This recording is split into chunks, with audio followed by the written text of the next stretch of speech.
got Sean from Pulse Markets here today. We've got the Executive Chairman and CEO of the Tungsten Metals Group with us today. They're just in Belgium at the moment at a tungsten conference. Guys, can you just give us a bit of a rundown on what this conference is about? Yeah, sure, Sean. Thank you, everybody. It's the International Tungsten Industry Association. Meets once a year. Basically brings everybody in the tungsten market from miners through to traders together. And it's a really very small club. You know, it's a really elite club of tungsten people around the globe. They all know each other. They've been meeting for 35 years. You know, Martin's been here a couple of times. This is my first time with the team here. Oh, that's fantastic. Does everyone there know that the plant's getting turned back on? They do. We have talked to many people. There's about 160 odd people here. We've talked to quite a few of those people. Most of them would remember George and the previous company, ATC Alloys, right, in Vietnam. George is certainly held in absolutely high regard here. Many people have asked after him. And, you know, we've been really spreading the word that TMG is back. How's that been received? Very well. I've only heard positive comments, Sean. 4 or 5 people have asked to meet with us privately, in addition to the other meetings that we've sought, mainly around, you know, distribution in the States or Japan or trading full stop. Martin's been working on the sourcing. Absolute great reception. A few people go, who are TMG? Because they didn't relate it to ATC.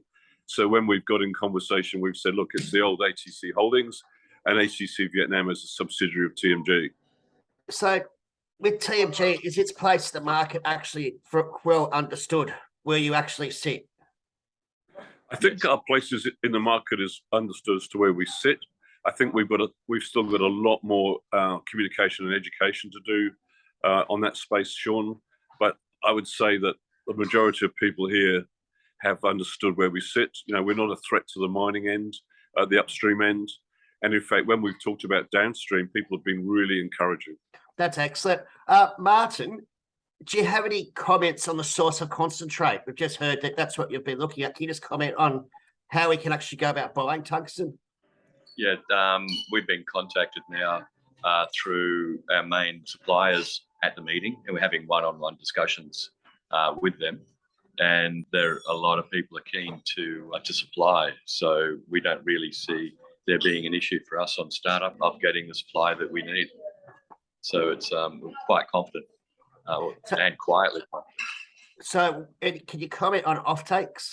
Yeah, so with that, one of the major thing that we've seen is that people are looking for an alternative to China sourced ferrotungsten.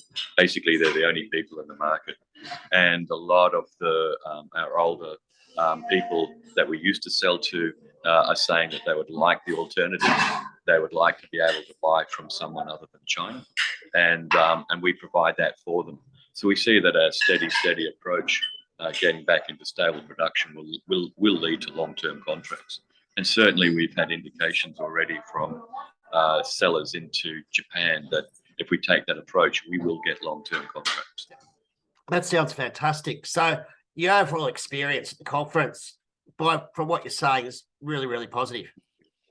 Yeah, it is, and it as Tony described it, this is the conference where the deals are done every year, and we're here. They know that we're coming. They know that we'll be back in production circa February, March, and they're looking forward to it. They need an alternative to where they get their source from now, and we're being asked by many people, can they be our brokers selling ferrotungsten? And we're going like, well, yeah, we'll talk about it in the future. I might add to that, Sean. You know, we had one particular American group that said, look, if we're your distributor in the States and this other guy's your distributor in Japan and Europe, conference closed. We're done. You know, it's all good. It's all good. So very good conference, very good speakers, and so on. You know, the next one is in Tokyo next year, and we'll be there with George. I think it's been a very positive reception. As I said earlier, we had nothing but positive comments about welcome back to the family. You know, good comments on George. It's great that you guys have cleaned it up. We've mentioned the fact that we're taking the brokers and an investor up to the plant. In fact, 2 or 3 people have actually said they'd like to visit the plant and see it either on the way to Japan next year or in the meantime. So, very solid response. Okay, thanks, Tony. The US has thrown billions in lithium today, over the period, a critical metal that they're shoring up domestic reserves for. There's not much more critical metal than tungsten. What's the conversation about this been?